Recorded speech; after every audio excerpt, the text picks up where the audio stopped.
Greetings and konnichiwa, and welcome to the Onyx Tavern. I'm your host, Rick the Barkeep, bringing you podcast 124 here at the Tavern, presented by HeroTaku.com. So, San Diego Comic-Con is officially over. It's been a couple of days since it's happened, but, people are still absorbing a lot of the things that have come out there, particularly the movie trailers. Batman Superman looked pretty good. As did the Suicide Squad. I definitely want to go ahead and see those movies. Wasn't particularly interested in Suicide Squad until the trailer, but now I'm going to go ahead and see it. But over here at the Tavern, I think what we're most interested in, of course, is going to be any Power Rangers or Super Sentai related news. And coming out of San Diego Comic-Con, there is some news in regards to both Power Rangers and Super Sentai, oddly enough. So I basically cherry-picked a few things that I want to go ahead and talk about that came out of San Diego Comic-Con. Obviously, there are more things that probably came out that I'm not really going to go ahead and touch on. Like, I'm not really going to go ahead and talk too much about the merchandising or the interviews with the actors or anything like that. These are just things that really stood out to me that I think are going to be interesting in the long run. Not to mention things that really weren't as interesting as I thought they were going to go ahead and be. So we're going to go ahead and talk about those today. I do want to go ahead and point out, because everybody's going to ask me this, but no, I did not go to San Diego Comic-Con, and for two particular reasons. One, I can't afford it. I'm poor, I just can't afford to go out there and do that for as long as it is. And second of all, I just can't do crowds. I don't know if it's an anxiety issue or whatever and all that. I just can't go to conventions and be around massive crowds like that. That is just not my thing. So get that out of the way. I did not go, so don't ask me about that. This is just stuff that I'm reporting on based on what other people have reported on, based on people who actually went there. So let's just go ahead and keep that in mind. Now, the first thing I want to go ahead and talk about that came out of San Diego Comic-Con was that we got confirmation that Die Ranger will be the next Super Sentai series on DVD. Now, in my previous podcast, I say that this was a rumor. This is kind of what they were talking about. But this is now official information from the Shout Factory that Die Ranger is going to go ahead and be on DVD. Now, just to kind of pick up on a couple of things I talked about in my previous video on this, I don't know why we are essentially having to go in chronological order from Zoo Ranger. We started with Zoo Ranger because, again, it's a logical choice given, Bioware from Power Rangers, and I don't know if going to Die Ranger is a logical choice or not, but they made it, and that's where we are. So we're going to go ahead and get that series next, and the whole reason we're getting this, as stated before, is that the Zoo Ranger numbers were very good. It sold well. Now we're going to go ahead and get Die Ranger, and if it sells well, then we're going to get more Sentai, maybe Kaku Ranger if they do go on this pattern. Who knows? We'll go ahead and see. So just as a quick aside right here, a couple of things I would love to go ahead and see from Die Ranger DVD that we did not really get in Zoo Ranger is I do want to go ahead and see better translations on the subs. I think, again, they need to outsource like TV Nihon or Grown Ups in Spandex or somebody like that that's used to doing these things, and actually pay these guys to do these fantastic subs. Much better. It's got to be better than we had in Zoo Ranger. That's a trial run. Some things were messed up. I get that, but moving forward, Die Ranger, learn from your mistakes. Definitely go ahead and do that. Second of all, I do want to see better bonus material here than just, again, a panel from Comic-Con or Power Morphicon or anything like that. Let's get the creators involved. Let's get some audio commentary. Let's get some behind-the-scenes stuff. Let's see more bonus content, because I think it's going to be worth more of our money to get bonus content that we've never seen before, whether you're Japanese or American. Let's get something new in there. And the third thing I'd like to go ahead and bring up on just the DVD is that it was not mentioned, and I don't know if anybody brought it up, whether or not the Die Ranger movie is going to be included with this set. Now, just as an aside right here, the Die Ranger movie does fit between, I think, episodes 7 and 8 of the series. It has no bearing on the series whatsoever. It doesn't inform anything that came before or after. It's really just kind of like one of those fun adventures that they have up on the big screen. And this was really the first time they started doing that with the Dairanger, or excuse me, with Super Sentai, is doing these movies. I mean, they had done a couple before and all that, but I think it's at this point they really started to do kind of yearly releases and everything up to what we got now, and straight to DVD or straight to Blu-ray releases. But I do think, for the completionist in me, if you're going to release all the episodes of Dairanger, I think you need to release the movie along with it. The movie is like 45 minutes long, so it really wouldn't be anything more than, you know, what you guys already have. I mean, you're going to do, what, 50-some episodes of Dairanger? Why not just throw the 45-minute movie in there as well? Maybe it'll be a separate release down in the future. Maybe we'll get, you know, Super Sentai movie box set. Maybe that's something that's going to come down the line, but who knows on that. But I think it's enough about the Dairanger DVD, but the important thing is it's coming out, and I encourage all my fans out there to go buy it, go watch it, and support it so we can get more Sentai DVDs released here in America. So that's what I want to go ahead and point out there. The second thing I want to go ahead and bring up is that it looks like we are getting new Power Ranger comics through Boom Studios. Now, I know nothing about Boom Studios. I'm really not big into the comic scene. I don't know much about comics outside of, you know, things I learned from Linkara and all that. But it seems like it's a good change of pace. I heard that the previous comic imprint that they had, which escapes my mind at the moment, was not really good with the franchise. The Megaforce and Samurai comics didn't do very well, and people didn't like the Mighty Morphin stuff. So this seems to be a positive change, you know, because people didn't like it, so they're switching companies. So we're obviously going to get something different. I don't know if it's going to be better or not, so we'll see with that. But I just really also want to bring up this story in the fact that when we look at the covers, and the covers that they have are very beautiful, of the 6 Mighty Morphin Power Rangers holding their helmets waist level and all that, very beautiful. The problem I have is that, once again, we're going back to the Mighty Morphin era. Now, don't get me wrong, I love the Mighty Morphin era, I love the iconography, I love the characters, I love the stories that they were telling, but we have 22 years of Power Ranger stories to go through. Can't we try another season? Can't we do like a Wild Force comic imprint, or Lightspeed Rescue, or SPD? Let's go to some of these other shows and expand upon them. Why do we always have to go back to Mighty Morphin? Because you're not selling the product to a new audience. You're really kind of selling it to the older audience first. And even if you are selling to a new audience, Mighty Morphin is not going to guarantee that people are going to go ahead and like it. I mean, if you did, you know, a Dino Thunder comic, maybe people would go ahead and like that as long as it's well done. I just hate going back to Mighty Morphin as the default for anything. You go out there, all the merchandise is Mighty Morphin. The comics are Mighty Morphin. The reboot movie is going to be Mighty Morphin. It's okay to go back once in a while, but again, when you have 22 years, it's kind of like doing Star Trek, where all you ever find is Captain Kirk in the original series stuff, that you can't find Deep Space Nine or Voyager or Enterprise merchandise out there. You only find the original series, and that's kind of bugging me with the Mighty Morphin stuff. And speaking of the merchandise, now this is something I actually did want to go ahead and kind of point out, is that we did get confirmation of the Legacy Thunder Megazord. Now, with the Legacy Tiger Zord coming out, it's kind of a no-brainer, but I am curious if the Legacy Thunder Megazord is going to be compatible with the Legacy Tiger Zord. And why? Because if you actually have the Legacy Tiger Zord, you will notice it is compatible with the Legacy Megazord, in which the Triceratops and Saber-Tooth Tiger can combine to a new combination. A forced one at that, and one we never saw on the show, but it can do that. And I am really curious whether or not the Legacy Thunder Megazord will be able to be compatible with the Legacy Tiger Zord, or if they will have to go ahead and do a re-release at some point. And of course, you know, if you're going to do Legacy Thunder Zord, how soon will it be until we get Legacy Tor?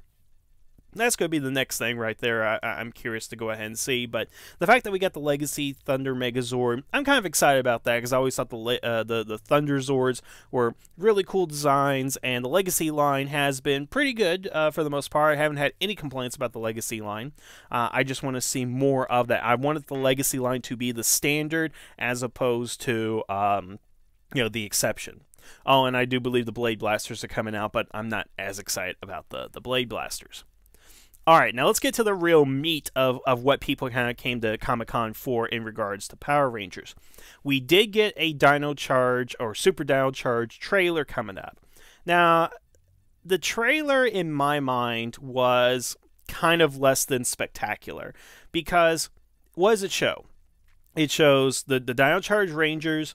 It shows them getting new Zords, the new Gold Ranger, the Aqua Ranger, the Violet Ranger, and all that. Okay, we didn't learn anything new from this trailer, to be perfectly honest here for you. If you were surprised the Gold Ranger was going to be in Power Rangers Dino Charge, then you're obviously a 6-year-old whose parents do not have internet service.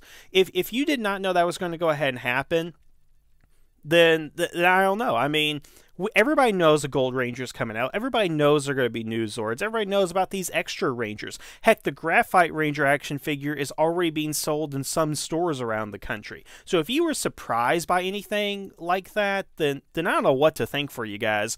This trailer was a significant disappointment in that regard. Again, those of us who follow Super Sentai knew we were getting the new Zords and the new Rangers. And anybody with internet access who doesn't even follow Super Sentai knows we were getting those new Rangers anyway. So the trailer doesn't really tell us anything new. It doesn't surprise us with anything. Now, I will talk about the enhancement modes here in a moment, but we already kind of knew that was coming based on, toy release images and some pre-Comic-Con leaks that were coming out. But this trailer didn't give us anything new, so I was very disappointed in that. I mean, why are we sticking with, oh, here come the new Zords and all that? What about story elements? How come we didn't talk about those? Because here are a couple of things you could talk about. Are we going to see Tyler's dad?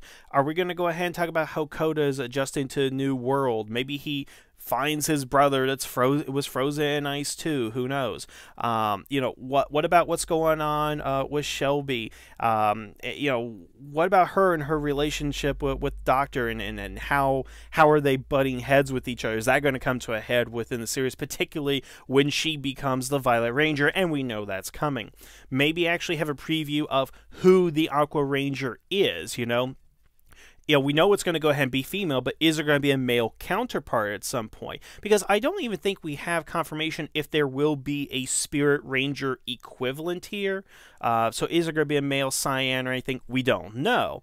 But who is this Aqua Ranger? Instead of just showing the image of the Aqua Rangers, tell us a story. Who is this mysterious woman that's helping the Rangers or going against the Rangers or whatever and stuff? Give us story, because all you're giving us is that there's a Gold Ranger and new Rangers and new Zords. Those are not story points. That's just things that are going to go ahead and happen. Why don't we have, if it's an exclusive Comic-Con trailer, then give us an exclusive look at who's playing the Gold Ranger. Show us the actor. Tell us what his story is. Is he still going to be the samurai that's out of time? Is he going to be a different character altogether? And yes, I know the toys will say one thing or another, but I've already picked up a couple of the Dino Charge toys, and the information on the back of the identification of the Rangers has been wrong for at least the Red and Green Rangers, so I'm not even buying that what's on the packaging is even true at this particular point. Nevertheless, the trailer was a massive disappointment. We did not learn anything new or anything of significance, because again, we already know Kyoryuger, so Bandai, Saban, whoever, give us something that we didn't expect. People know that's from Japan. This isn't 1993 anymore. You can't, if this was 1993 and you had a trailer with the Green Ranger and Dragon Zord, then good for you. That's great. But at that time, we didn't have the internet to know this stuff was from Japan and this stuff was coming. Everybody knows it's a foregone conclusion the Gold Ranger will be there. Even the toys kind of confirm that. You had information about the toys before you even had the trailer. So, not a surprise there, and I feel bad for anybody who saw that expecting something really interesting to be in that. The next point that I want to go ahead and bring up is the idea of the new enhancement modes. Now, we already have the Dino Steel mode, which is, the extra armor and their weapons on their right arms. but we are getting what I actually found surprising, 2 new enhancement modes. Because I didn't realize this, because I saw the trailer and then I saw the live action, the people in the suits coming to Comic-Con, and it turns out we actually have 2 different type of upgrade modes now. So we have the Dino Drive and the Super Dino Drive. So the Dino Drive is basically the current costumes with a chest plate in the shape of the Beast Batteries or the Dino Chargers. And, to be honest, okay, first of all, I love enhancement modes. Battleizers are always cool, but I prefer it when the entire team has some sort of upgrade. So, Lights of Orion, for example, Super Dino mode, anytime the whole team can get the same type of upgrades, I think it is always a good thing for our heroes. So the fact that they all have the Dino Steel ability, and now they're all going to have the Dino Drive, including Aqua Ranger, Purple, and Graphite, possibly Silver, and definitely Gold's going to go ahead and have it. I think it's great that everybody has an extra piece of armor. They have an additional enhancement mode. So that's good, and it's pretty simple. It's just the chest piece. But what really surprised me and everybody else is that there is a Super Dino Drive, which is in addition to the chest piece, but you also get extra armor on, the legs and the arms, and it's like spiked armor, kind of. And what it actually does is it does kind of make it a little bit more symmetrical and does look more like body armor than it would, just the spandex suit. And the thing is, it only seems to be for the first 5 Dino Charge Rangers. They didn't show the Gold Ranger, the Aqua, the Violet, or anybody else with these enhancements. So I wonder if this is just going to be something for the core team, the core 5, or if the other Rangers kind of get left down in the dust, which already kind of bugs me to begin with, because most Battleizers, it goes to the Red Ranger. He's the guy who gets the enhancement mode, nobody else. Then we get the team enhancement modes, and everybody's equal. But now we're getting yet another enhancement mode where only 5 out of the 10 Rangers are going to go ahead and get it. And I don't understand the logic of that, if that's indeed true. Again, we didn't see anybody in Aqua Ranger suit there with this enhancement. Could we get that later? That's indeed possible. But the question I mainly have here is, why do we need 3 enhancement modes?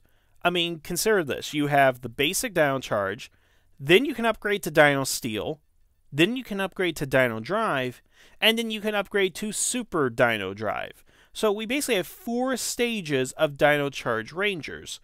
Now, what's the purpose of this? I would typically say it's a way that you can go ahead and sell more toys and all that, but considering that the Super Dino Drive and the Dino Drive are essentially the same thing, just with more pieces added and changed to the helmet, I don't see how you can sell those particular toys as well as maybe selling a Dino Steel toy itself. Because I don't know if anybody's going to buy 4 different Red Rangers with more and more armor enhancement when you can sell one that has basically all the armor enhancement. And that would bring up the question of, in the series, is the Dino Steel going to be trumped by the Dino Drive? Like, are they never going to use Dino Steel again? Because what kind of happened in Megaforce and Super Megaforce is that when they went to Ultra Mode, they really stopped doing Ultra Mode to go to Super Mega Mode, to where that became pretty much irrelevant. So I wonder if Dino Steel and Dino Drive will eventually become irrelevant and not even a plot point in the series, to where Super Dino Drive will be in there. And again, what's the story purpose of doing this? I mean, why are we keep getting new and new enhancements? I mean, what's wrong with the Dino Steel that we have to keep going with more of these enhancements? And then I think another question that's in here is we have seen advertisements with the Red Ranger in Carnival mode. So that means that he himself gets 4 enhancements. That the Red Ranger will have Dino Steel, Dino Drive, Super Dino Drive, and whatever their equivalent of Carnival mode is. I don't get that. Why is Red Ranger get all these extra enhancements? It seems to me that what Comic-Con's been focusing on primarily for the Power Ranger enhancements is well, that's what they're doing. They're focusing on the Zords and the enhancements, but they're not telling us what's going on with the story or anything. I mean, say what you will about the other trailers at Comic-Con, but you know what? At least when I saw Batman Superman, I understood more of the story and what would be happening in the film, because before that, it's just Batman versus Superman. Why? We don't know. But then the trailer actually revealed, oh, this is why. That makes sense. Now I understand Bruce Wayne's motivation. I understand Lex Luthor a little bit more. You know, I understand what's going on here. With what has come out of Comic-Con for Power Rangers, I don't understand anything. I don't understand the motivation of any of these enhancement modes, or the new Zords, or the Gold Ranger, or anything. Why couldn't we get some sort of trailer that told us the story? You know, tell us about the Red Ranger's dad and Shelby's relation with the Doctor, and all this good stuff, and Coda trying to adjust to the real to the modern world and all that. None of that has been expounded upon, but we are getting previews of new Zords that we already knew were coming, new Rangers that we already knew were coming, and toys that, well, that's what they are. Basically, new toys they're coming out. They're being paraded around in costume. Again, it's just very disappointing that that's what we're getting, and we're not getting anything of substance, is what I'm thinking of. You know, some people rank, you know, if you look at it, a lot of people will call it like the meat of it, and then all this stuff is filler and all that, and really that's what we've learned from the Dino Charge stuff, is it's a lot of filler. Nothing really significant, nothing really meaty of interest. But I will make one more point about the enhancement modes. It's kind of odd, you know, and only I would think about something like this. But if you notice on the helmets of the Super Dino Drive helmets, that they are missing the silver mouthpiece on the helmet, and they've got, looks like, some paint around the eyes and all that. Now, what this actually reminded me of is the episode where Daigo's Zord takes over his body. Gabutara. Again, I'm bad with Japanese names, where he takes over his body and he basically parades around as a human dinosaur. And what's interesting aesthetically about that is that his mouthpiece is missing, and it's just the Tyrannosaurus head, and that's what's kind of like moving and all that. And what I took from that in Kyoryuger was that he lost his humanity, that he's no longer human, that he is this hybrid of dinosaur, Zord, and human, basically. So when that mouthpiece was gone, it is the beast that is taking over. And when the mouthpiece is in there, it is the human who is in charge, which I think is great symbolism, you know, or whatever you want to go ahead and call it. I'm really blanking on a lot of stuff today, but it's just great that visual marker to tell that he's human and remove it, he's no longer human. That was great. I really enjoyed that. Now, the Super Dino Drive uniforms are the same way. They are missing the mouthpieces. Now, is that going to mean that at some point that the Zords are going to take over their bodies and have these personalities? Because we know they're sentient, but we haven't actually explored their sentience within the series. They haven't really talked to us. They haven't said anything of any importance or anything, and they're not being played up the way they were in Kyoryuger. So maybe the Super Dino Drive is, you know, where the Zords are kind of in control or something, or they have the power of the Zords in some way. I'm just trying to figure out why they would go ahead and remove the mouthpieces and connect to this episode that they had over in Japan in this fashion, because I don't think it's not a aesthetic choice just to remove the mouthpiece to make it look cooler. I think there is something behind it, and I would like to think that when they designed it, they had that particular episode in mind, so maybe we'll get something in regards to that. And that's really the last thing I have to say about the enhancement modes and really the Dino Charge information we got as a whole. Now, I think the last thing I want to go ahead and talk about, and really I think what's the most significant, was that MMPR Toys did kind of a brief, off-the-cuff interview with Chip Lynn. And Chip Lynn, you know, executive producer of the series and all that, and they were basically asking, you know, what's after Dino Charge? Which I always love it when people ask what's going to happen next and all that, because we're halfway through the first season of essentially 2 seasons of Power Rangers, and people are already curious on what's the next series going to go ahead and be. And basically talking to Chip Lynn, they asked, what's next? Is it going to be Go Busters? Is it Ninja? Is it going to be Tokyuger and all that? And you know, I recommend you guys go check out the interview in MMPR Toys and all that. But the short of it is, who knows? nobody has any idea. I mean, Chiplin himself stated he really liked the Go Busters, that he liked the look and the feel, that they're more grounded in reality, which I agree with him on that. But he said that that particular decision is above him, that he doesn't make that decision, that other people make that. And the factors of what they base that on, you know, on what they're going to do next, he didn't really elaborate on. And I would like to think it's more than just what's going to sell as far as toys. I'm sure there are other things to put in consideration right there. But he has no idea what's going to go ahead and be next for the series. And, you know, another thing that's kind of interesting from this interview was that he did also go ahead and point out that the Go Buster suits and a lot of the Sentai suits don't last very long. That after like 4 or 5 years, they're no longer usable. So if they were to do a Go Buster adaptation, they would have to kind of like do it now so they could use the suits before they're no longer, you know, accessible to them and all that, which I thought was kind of interesting. It might be something we want to talk about at a later date, but it seems that Chiplin's also kind of leaning towards maybe Ninja a little bit, because he says he likes ninjas and all that, and that seems to be another personal preference of his. But overall, who knows what's going to go ahead and come next, well, what's going to be the next series for Power Rangers. But I would just go ahead and say, you know, let's get through Dino Supercharge. Let's, you know, right now this is the most successful season, I would say, of Neo Saban. It's certainly better than Super Samurai. It's way better than Mega Force or Super Mega Force. So I just want to kind of get through this and see what we have before we go on to the next series. I wish somebody could have asked Chiplin as far as like story points and all that, but I haven't found anything thus far about what he's saying about story or anything like that for Dino Supercharge. So those are the main points that are coming out of San Diego Comic-Con, and ultimately, to me, it's like, meh.